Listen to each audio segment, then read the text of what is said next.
Hey, could you break it down? Can I break it down? Can I break it down? I can break anything down. Even this?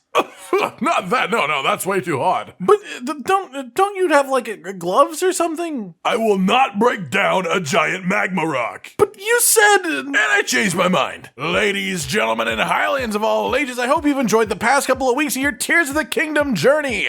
This game just has so many things to do, from story to side quests, general equipment gathering, and even just caves or wells or things like that built to keep you busy while being immersed in this wonderful world. But with the combat of this game feeling honestly unlike anything Zelda has done before, even more in-depth and complex than Breath of the Wild, surely one of the main things to do is to test your combat skills in various ways. Well, while there are tons of main bosses that are part of important quests that you'll be forced to do basically to complete the game, there are also a number of bosses that you actually probably wouldn't even find in an average playthrough, ones that are simply out of the way of main paths and even the more trodden side paths, ones that I would label as entirely missable. So today we're going to go over essentially 6 bosses that are entirely missable in Tears of the Kingdom if you don't go out of your way looking around every patch of ground that exists on the map. Before we dive in, I will be telling you the locations of these bosses first. If you just want to blindly trust me and then go there before knowing what you'll be fighting when you arrive, then I will talk about the boss that's located there themselves. Without further ado then, let's begin with number 1, which is located right here on your map down in the depths.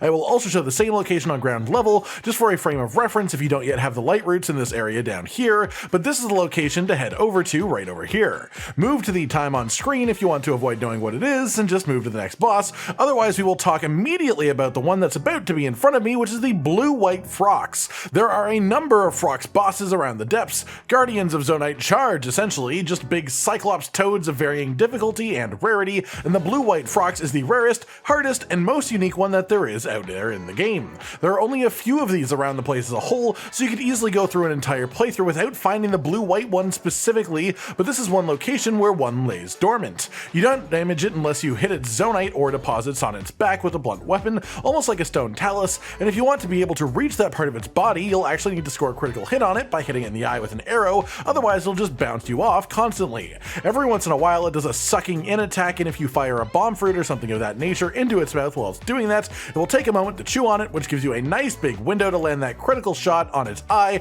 and then go to town on its back. When it's dead, it drops a large crystallized charge, a bunch of zonite from the deposits on its back, and then blue-white Frox materials such as its Fang, which has 35 fuse attack power, not a bad reward in the slightest. Second up then, actually just north of the previous location, right up over here, again showing the overworld location too, just for a frame of reference if you don't have the light routes in this part of the depths, but down here on the brown circle on your map is a boss rematch. This will only be available if you've completed the Thunder Temple, so don't come here beforehand, but once you have and you come to this location, turn away now if you just want to stay blind and head to the next boss, but within this circle this time, it is a rematch of Queen Gibdo. It functions exactly like the original fight does. Hit her with lightning and then she becomes weak to all damage types, land a good hit and she'll get stunned, whack her while she's down, and at 50% health she'll enter phase 2 where you have to use lightning to shock out the big Gibdo hive type dealios, then use lightning to shock the queen once again, and essentially repeat phase 1 until she's dead and gone. This will respawn every blood moon and also give you the Queen Gibdo wing fuse part when you kill it,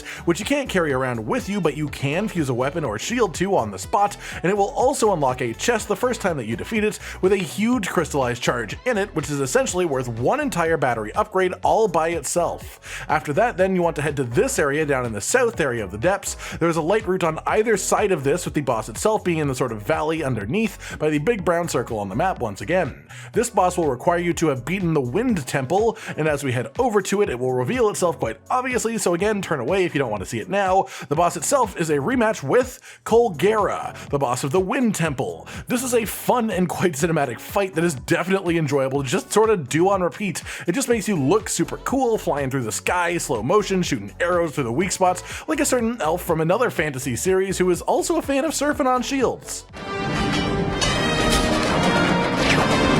Again, like the last one, when you defeat it, it will drop its own materials, including the Colguerra Jaw, which is a big, high fuse attack powered part that you can't actually pick up and carry with you, so you have to fuse it on the spot if you want it, and then it will also unlock a chest upon the first kill that contains another huge crystallized charge for another battery upgrade from a single item, real neat and easy, especially as this boss is actually really easy to beat too once you've figured out the sort of puzzle that is its win condition.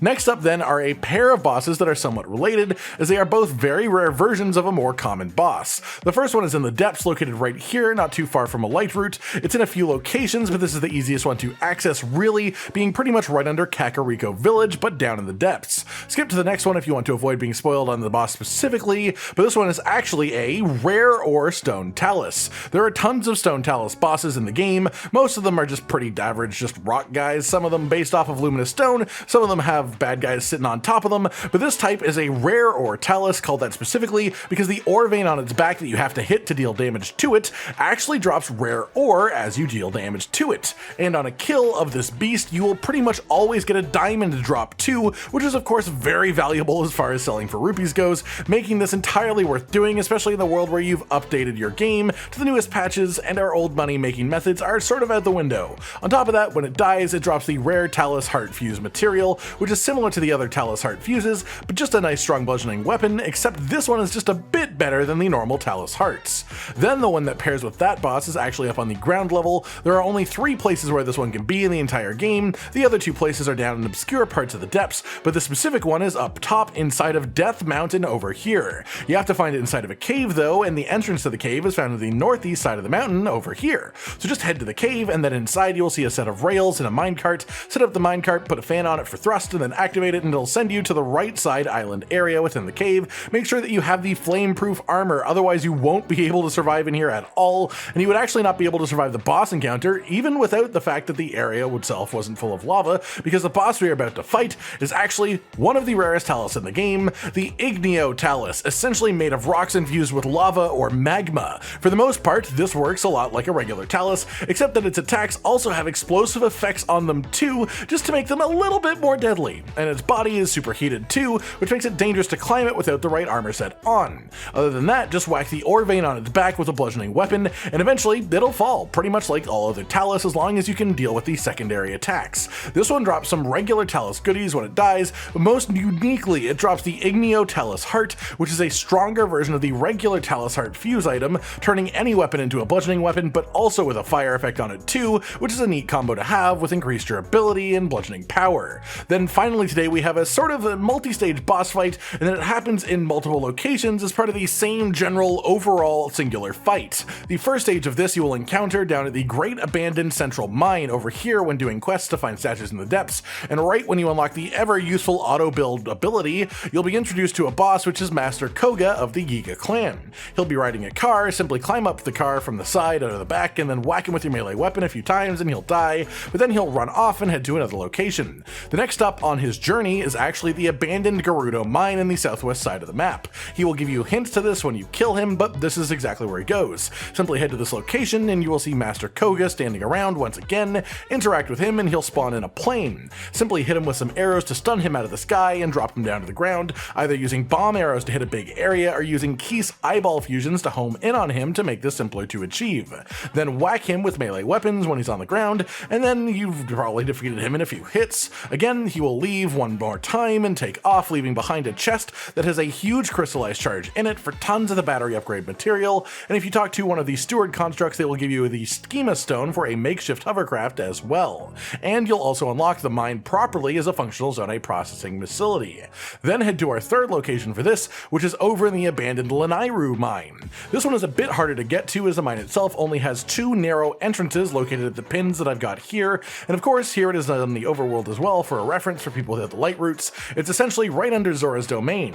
Once you get in here to this mine though, you will find Master Koga again, and this time he will spawn a boat in and a couple of minions onto the boat to help him out to shoot arrows at you while he drives around. Simply defeat the minions on the boat and hit Master Koga to stun him, then you can swim onto his boat and hit him for a bit with melee weapons before he resets onto a new boat with new minions. Again, either use bomb fruit or Keese eyeballs to make this easier, or use one of my favorite weapons, the cannon spear, just for a little bit of fun. After you defeat him in this location, he will leave one last time, and this time you will once again get a chest with a huge crystallized charge in it for a load of battery upgrade material, and also unlock a schema stone, this time for a boat that sort of leans forward with electricity damage on a log so that it damages anything in front of the boat without damaging you. It's a really hilarious design if you ask me, it actually works decently well. Then finally you have one location remaining, and this is the hardest one to get to as you can only reach it from above ground, specifically the Rito Village Chasm, which doesn't even show up on the map at all until you find it. Most chasms will have a little red blotch where they're located from above, above, but it's located right here. So head on over and fly down until you find the cave on the side here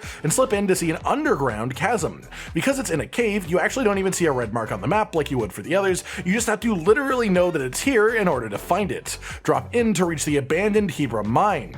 There is a light root in here that you can grab, and if you go up to the center of the mine, you will find Master Koga one last time. This time, however, he will actually enter a full-on active mech to fight you, and this is the only time that fighting him where he is actually a little bit dangerous. The first phase is relatively easy. Just hit Koga himself on top of the mech with whatever you have to knock him down, then attack him while he's half buried underground. Then he will go back up onto the mech and give himself a shield around him on all sides and get a couple of attacks. One with beams that you just need to run towards him to avoid, and then one where he will throw mines at you that you need to use the recall ability on to stop from hitting you. If you use recall properly on the center mine that is thrown at you, it will drop in past his shields and hit him in the face, and then once again it will knock him to the floor so that you can finish him with melee weapons one last time. Again, you'll get a cutscene of him going away, but this time for good. And this time 2 chests will spawn. One of them with another huge crystallized charge for a bunch more of the battery upgrade material, and then one with a diamond in it too, just for good measure. Then you will simply get a Sema stone for a floating platform that has a rocket and a battery attached. This is simply used for getting to a higher vantage point and then staying there. And that's it for today, everyone. 6 more bosses in Tears of the Kingdom that you could easily miss along your journey without doing anything wrong. 6 more objectives to complete along your route through this lovely game. I hope you've enjoyed this video, and I hope it's helped you find some more interesting activities to partake in. Like if you liked the video, subscribe and hit the notification bell for more, and most importantly, ladies and gentlemen, until next time, stay sweet. Josh, Cotton, and Hollow with the videos, dropping the humor like a hammer on your tippy toes, bringing entertainment on a daily arrangement to take our insanity and turn it into entertainment. Yes, I said entertainment twice, to reiterate that it is nice to look into your faces on a mostly daily basis when you let us in your homes to make the whole world a stage. Goodbye.